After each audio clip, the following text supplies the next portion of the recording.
Bismillahirrahmanirrahim. Alhamdulillahirabbil alamin. Wassalatu wassalamu ala asyrafil anbiya'i wal mursalin sayyidina Muhammadin wa ala alihi wa sahbihi ajma'in. Alhamdulillah, para jemaah dirahmati Allah Subhanahu wa taala, insya-Allah kita akan meneruskan pengajian di dalam kitab Fathul Qarib. Dan kita telah sampai kepada bab ini berkenaan dengan jihad, dan secara khusus kita telah sampai kepada apa yang penulis akan menyebutkan tentang al-ghanimah. Tapi sebelum itu, berdasarkan dengan pengajian kita yang lepas, kita sedang membicarakan tentang hukum salab. Hukum salab, dan salab ini adalah pakaian ataupun harta yang ada pada musuh yang dibunuh oleh seseorang.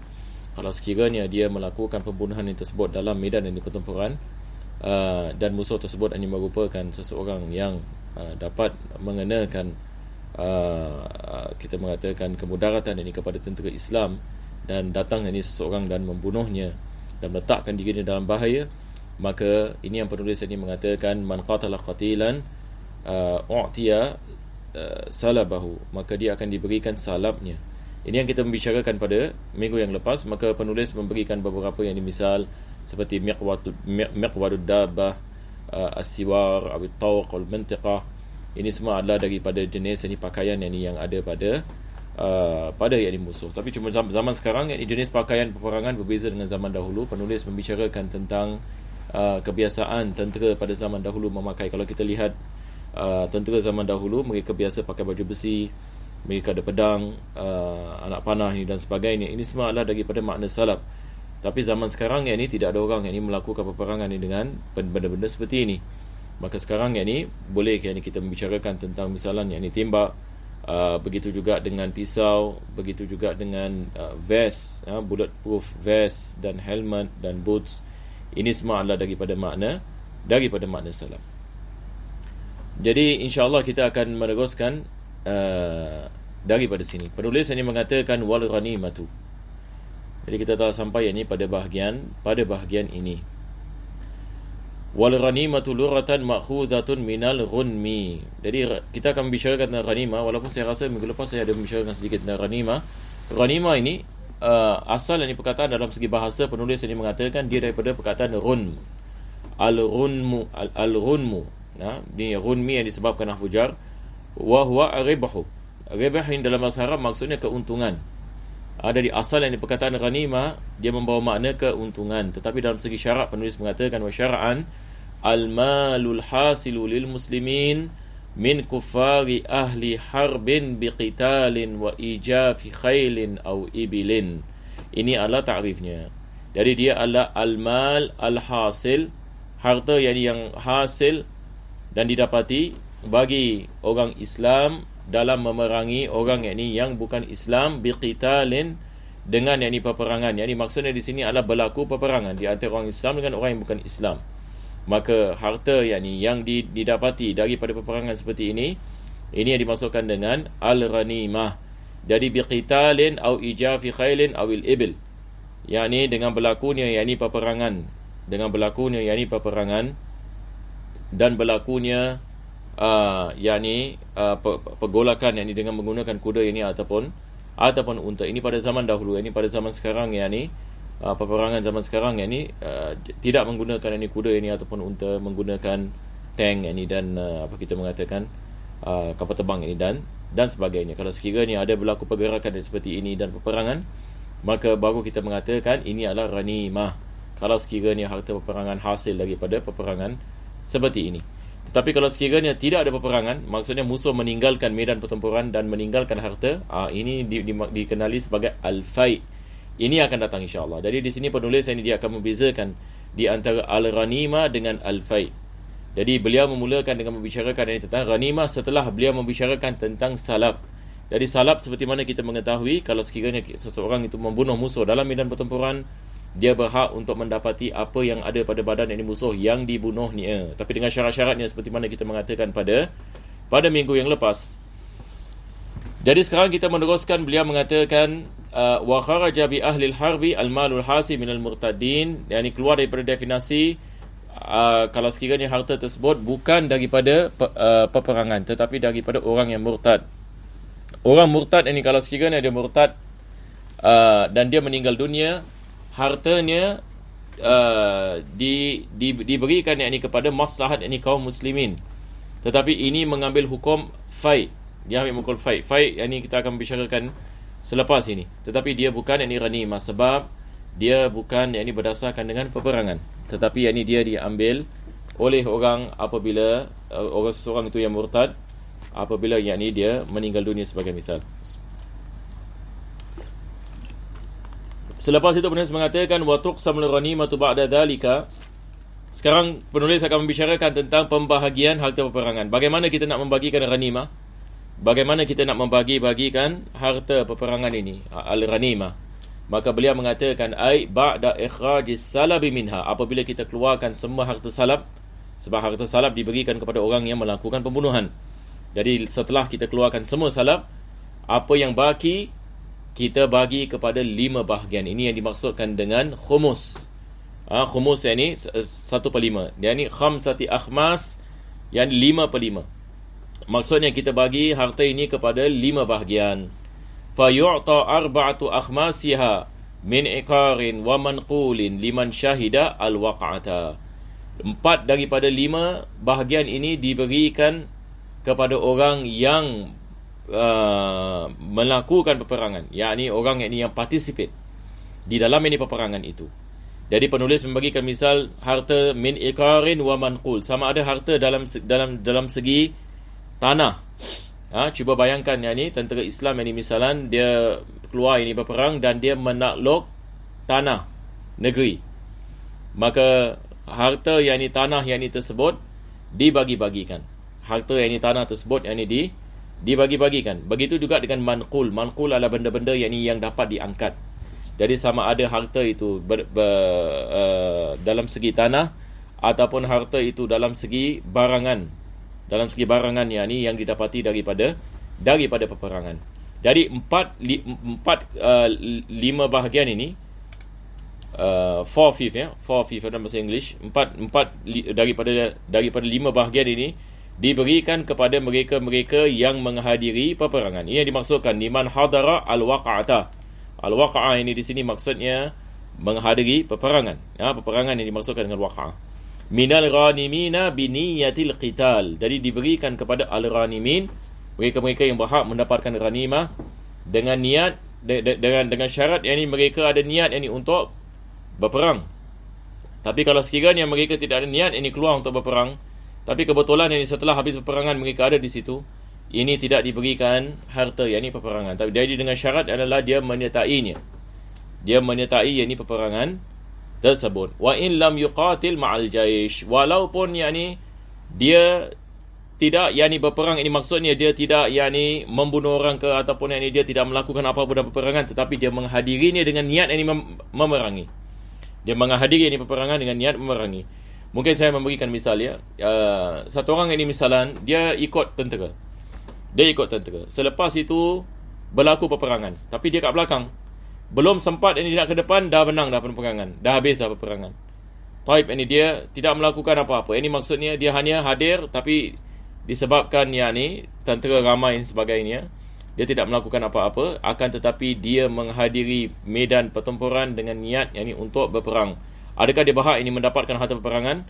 Ya, dia berhak ini mendapat harta peperangan. Apa sebabnya? Sebab dia ada niat ini untuk menyertai ini peperangan. Itu sebab ini dia wujud ini di situ. Ini yang penulis mengatakan pada awalnya minal ghalimina biniyatil qital wa illam yuqatil ma'al jaish.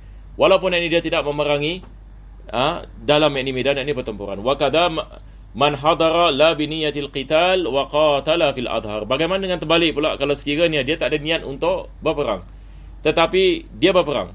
Yakni maksudnya dia tidak ada niat untuk menyertai, tapi kebetulan yakni dia ada di situ. Maka dia membantu yakni tentera Islam. Adakah dia diberikan daripada harta yakni peperangan? Maka mengikut pendapat yang adhar, maka di sini kita ada khilaf daripada qaul yang Imam Syafi'i. Tetapi pendapat yang adhar berdasarkan qaul Imam Syafi'i, dia tetap diberikan daripada harta peperangan walaupun pada awalnya dia tidak memberikan namanya dan dia tidak ada niat yakni untuk menyertai ini peperangan. Wala syai'a liman hadara ba'da inqida'il qital. Bagi mereka yakni yang hadir selepas dah habis semua perang baru dia datang, maka ini tidak dapat apa-apa.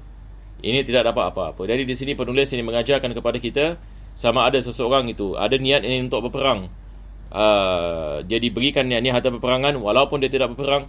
Kedua adalah seseorang yang tidak ada niat untuk berperang tapi dia hadir dalam medan pertempuran dan dia berperang. Mereka kedua mendapatkan daripada bahagian harta peperangan. Akan tetapi mereka yang tidak hadir medan pertempuran dan tidak hadir di peperangan, dia datang selepas kemenangan, maka ini tidak diberikan daripada harta peperangan. Nah, selepas itu penulis ini menerangkan, sekarang kita berikan 4 out of 5 ya.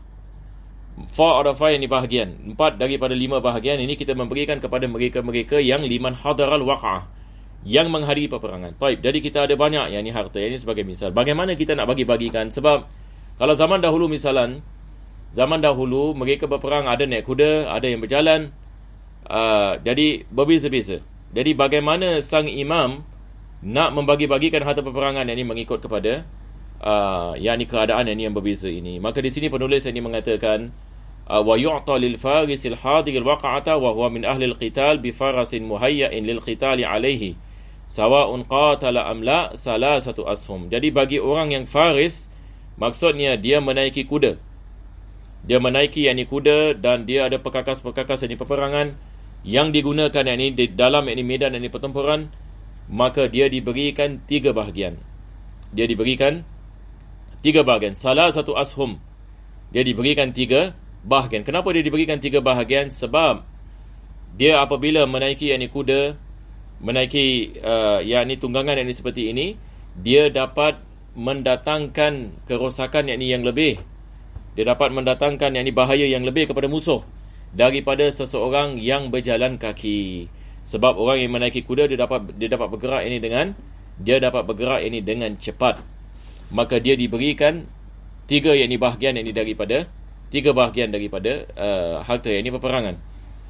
Jadi di sini beliau mengatakan wa huwa min ahli al-qital bi farasin muhayya' lil qital sawa'un qatala am la. Sama ada dia betul-betul berperang ataupun tidak, tapi dia menghadiri medan pertempuran dan dia menaiki kenderaan ini. Seperti kuda sebagai misal yang memang yakni diletakkan dalam keadaan yakni ia dapat yakni melakukan pembunuhan dan peperangan yakni dalam medan yakni pertempuran, maka dia diberikan salah satu ashum. Sahmaini li farasihi wa sahman lahu. Dan 2 daripada, kenapa yakni 3 di sini penulis ini mengatakan 2 yakni disebabkan yakni dengan kudanya dan 1 yakni baginya. 2 yakni disebabkan dia diberikan 2 itu disebabkan yakni kudanya, sebab yakni dia juga yakni meletakkan yakni kudanya dalam yakni bahaya dan dia juga yakni meletakkan perkakas yakni di atas yakni kudanya. Maka 2 yakni diberikan disebabkan adanya kudanya dan 1 diberikan kepadanya. Jadi di sini beliau terangkan bagaimana dia mendapat 3. Selepas itu beliau mengatakan wala yu'ta illa li farasin wahidin walau kana ma'ahu afrasun katsira. Jadi orang ini diberikan 3 bahagian walaupun dia ada banyak kuda. Kalau dia ada 3 kuda misalan, dia menaiki salah satu daripadanya, adakah maksudnya kita memberikan kepadanya dan kepada tiap-tiap kuda? Tidak. Yakni dia tetap hanya diberikan kepada 1 kuda. Ini 1 kuda 2 bahagian dan baginya 1 bahagian. Dan maka kesemua sekali ada 3 yakni bahagian. Walau kana ma'ahu afrasun katsira, walaupun dia ada banyak kuda. Selepas itu penulis ini mengatakan bagi orang yakni yang berjalan kaki, walirajili ay al-muqatil ala rijlaihi sahmun wahid. Kalau dia berperang yakni dengan hanya berjalan kaki, maka dia diberikan 1 bahagian. Wala yushamu illa liman ay syakhs istakmalat fihi khamsu syara'id. Ustukmilat fihi khamsu syara'id. Dan dia diberikan 1 bahagian seperti mana kita mengatakan. Jadi orang yang naik kuda diberikan 3 bahagian, orang yang berjalan kaki diberikan 1 bahagian. Dan sebabnya seperti mana kita mengatakan, orang yang menaiki kuda ini ongkosnya lebih yakni kepadanya dan juga kepada kudanya, dan juga yakni kemudaratan yang boleh dilakukan oleh beliau lebih besar yakni daripada orang yang hanya berjalan kaki. Jadi ini adalah bahagian orang yakni yang menyertai yakni peperangan. Selepas itu penulis mengatakan bahagian harta peperangan ini hanya diberikan kepada mereka-mereka yang ada 5 syarat pada mereka. Yang ini setelah dia memberikan dia memberikan kita gambaran yang ini tentang bagaimana sang imam nak membagi-bagikan harta peperangan.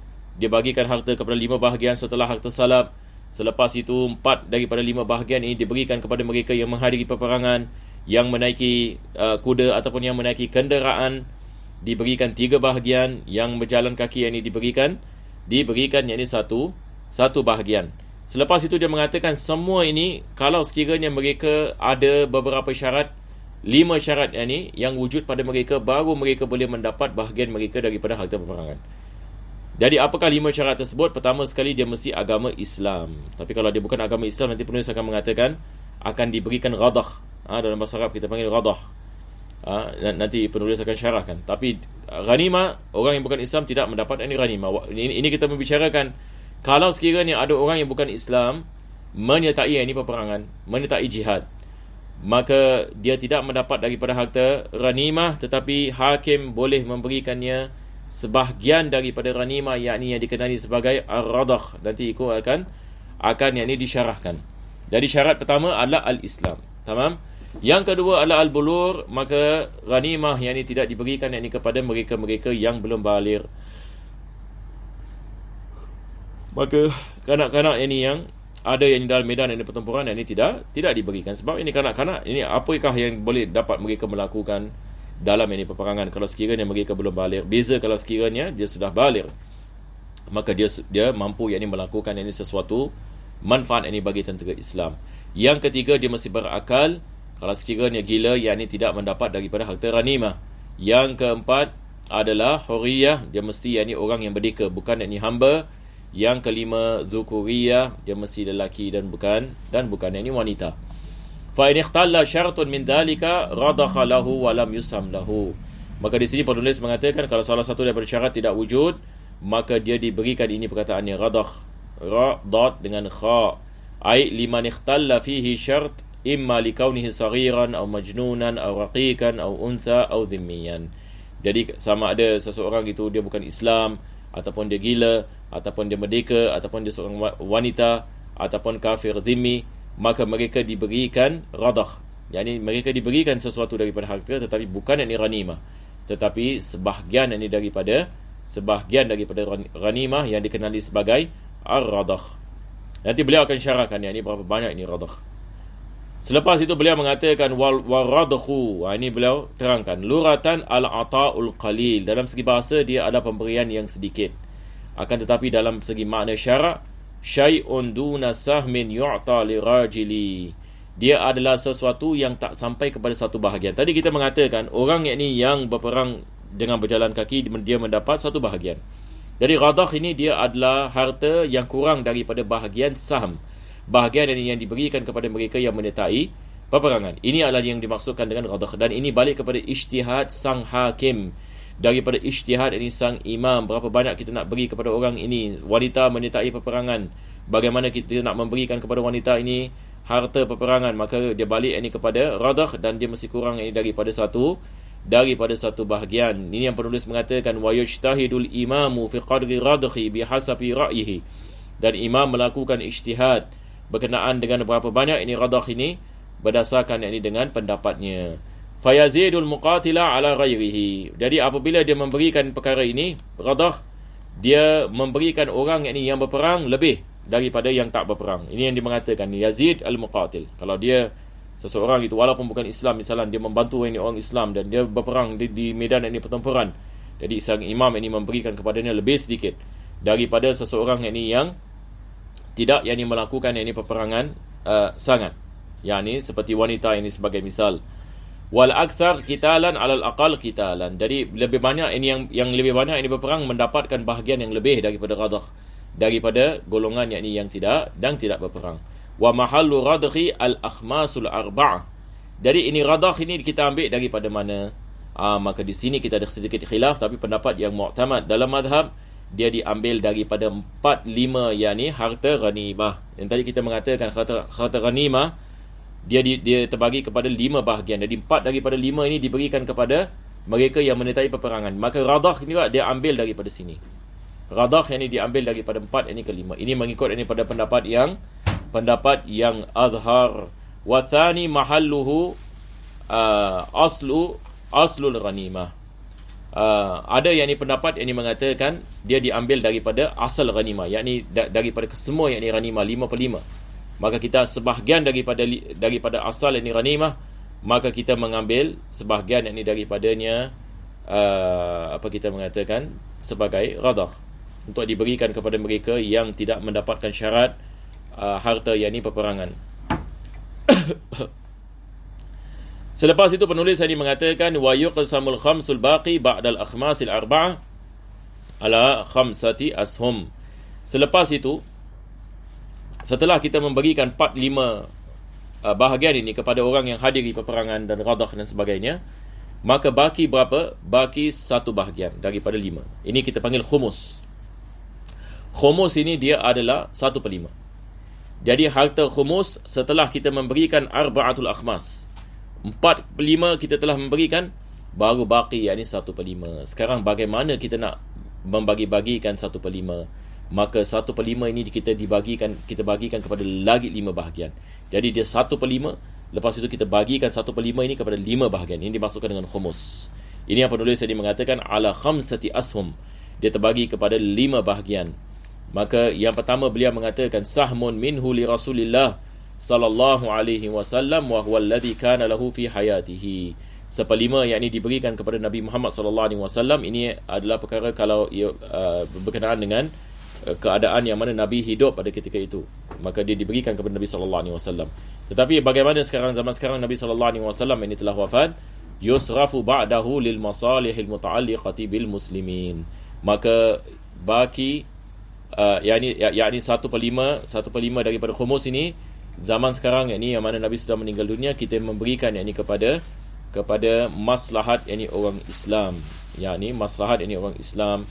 Kalau sekiranya ada orang Islam ini memerlukan yakni kepada bantuan ini dan sebagainya, maka kita mengambil 1/5 ini untuk diberikan kepada mereka. Maka penulis memberikan beberapa misal. Beliau mengatakan qal qudha al-hakimina fil bilad, yakni diberikan untuk membayar gaji qadi yang dalam negeri, yang melaksanakan qada. Maka sebahagian ini daripada harta ini diberikan ini kepada qadi ini dalam negeri.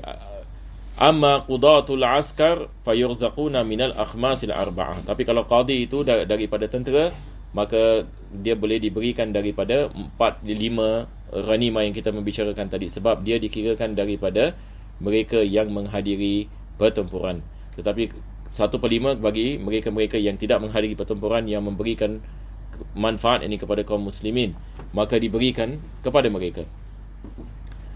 Kama qalahu al-Mawardi, Imam Mawardi yang mengatakan sedemikian, yakni kalau qadi itu daripada tentera, maka dia ambil daripada ghanimah. Daripada ghanimah ini 4/5. Wa kasaddis surur, juga harta 1/5 ini diberikan yakni untuk menjaga yakni border. Menjaga yakni border. Zaman dahulu yakni kita ada border, jadi biasa ada tentera jaga yakni border. Seperti zaman sekarang. Zaman sekarang pun yakni kita ada yakni tempat-tempat yang mana askar yakni menjaga yakni had yakni negara. Maka wang tersebut yakni untuk memperkuatkan security di tempat-tempat yakni tersebut. Jadi penulis mengatakan wahiyal mawadi'ul mukhawwifah minal atrafil biladil muslimin al-mutalasiqa li biladina. Jadi ini semua adalah tempat-tempat yang bahaya, yang merupakan hujung yakni negara yakni orang Islam. Maka duit itu yakni dibelanjakan yakni bagi infak yakni di tempat-tempat ini untuk menjaga maslahat yakni orang Islam. Wal muradu sadu surur bi rijali wa alatil harb. Jadi duit itu digunakan yakni untuk membayar gaji tentera, untuk menjaga tempat tersebut, dan juga untuk membeli alat-alat ini peperangan. Wa yuqaddamul ahammu minal masalihi fal aham. Jadi sang imam ini melihat ini kepada masalah apa yang paling penting, dikedepankan daripada yang kurang penting dalam membelanjakan 1/5 daripada harta khumus tadi. Selepas itu beliau mengatakan wasahmun li zawil qurba ay qurba Rasulullah sallallahu alaihi wasallam wa hum banu Hashim wa banu Muttalib. Seperti 1/5 yang kedua diberikan kepada ahli keluarga Nabi sallallahu alaihi wasallam. Ini yang dimaksudkan dengan kurba, dan mereka adalah Banu Hashim dan Banu Muttalib. Ini keturunan daripada Banu Hashim dengan Banu Muttalib. Jadi hari ini kita ada ramai sebahagian daripada mereka daripada keturunan Sayyidina Hasan sebagai misal, sebahagian daripada mereka daripada keturunan Sayyidina Hussein. Maka mereka diberikan daripada harta khumus ini. Jadi 1/5 yang ini diberikan kepada mereka. Yashtariku fi dhalika az-zakaru wal unsa. Jadi lelaki dia mendapat daripada bahagian mereka, wanita pun dapat mendapatkan bahagian mereka. Jadi lelaki dapat 2 bahagian, wanita dapat 1 bahagian. Wal ghani wal faqir, yang kaya pun boleh mendapat bahagian, yang miskin dapat bahagian mereka. Wa yufaddalu az-zakaru fa yu'ta mislu hadhil unsayain. Bagi lelaki mendapatkan 2 bahagian daripada wanita mendapatkan 1 bahagian. Wasahmun lil yatama lil muslimin, 1 bahagian yang ini diberikan kepada anak-anak yatim. Dan yatama, penulis mengatakan jam'u yatim wa huwa saghirun la abalahu, yakni definisi bagi yatim adalah seorang yang tidak ada bapa baginya. Seorang yang wa huwa saghir, dia belum lagi baligh, bapa dia meninggal, maka ini adalah yatim. Sawa'un kana saghiru zakaran aw unta, sama ada budak kecil itu adalah lelaki ataupun perempuan. Lahu jaddun amla, sama ada dia ada datuk ataupun tidak. Yang penting adalah bapanya tidak ada. Qutila abuhu fil jihadi amla, sama ada bapanya dibunuh yang ini pada jihad ataupun meninggal dunia seperti biasa. Wa yushtaratu faqrul yatim, dengan syarat yang ni yatim itu fakir. Tapi kalau yatim kaya tidak diberikan daripada harta yang ni khumus, yang ni 1/5 tadi. Selepas itu yang ni penulis yang ni mengatakan sahmun lil masakin, 1/5 diberikan yang ni kepada orang miskin. Wa sahmun li abna'is sabil, yang ni orang miskin, yang ni seperti mana dalam bab zakat, yang ni seseorang yang pendapatannya dia tak sampai yang ni kepada pendapatannya diberikan. Ini adalah miskin. Sahmun li abna'is sabil, yang ni mereka yang terputus jalanan, dia tidak dapat kembali yang ni kepada kampung halamannya, maka kita memberikan daripada harta khumus seperti mana dalam bab zakat juga diberikan. Di sini penulis mengatakan wa sabaqa bayanuhuma qubaila kitabis siyam, yakni sebelum yakni kitab bab puasa, bab zakat. Dalam kitab Fathul Qarib disebut yakni siapa itu ibn sabil, siapa itu yang miskin, maka definisi yang sama di sini. Jadi ini adalah bagaimana kita membagikan khumus, yakni 1/5 daripada ghanimah dan 5 bahagian daripada 1/5 tadi bagi 5 golongan ini. Jadi pertama sekali bagi Nabi sallallahu alaihi wasallam yang diberikan kepada maslahat. Yang kedua adalah ahli keluarga Nabi sallallahu alaihi wasallam.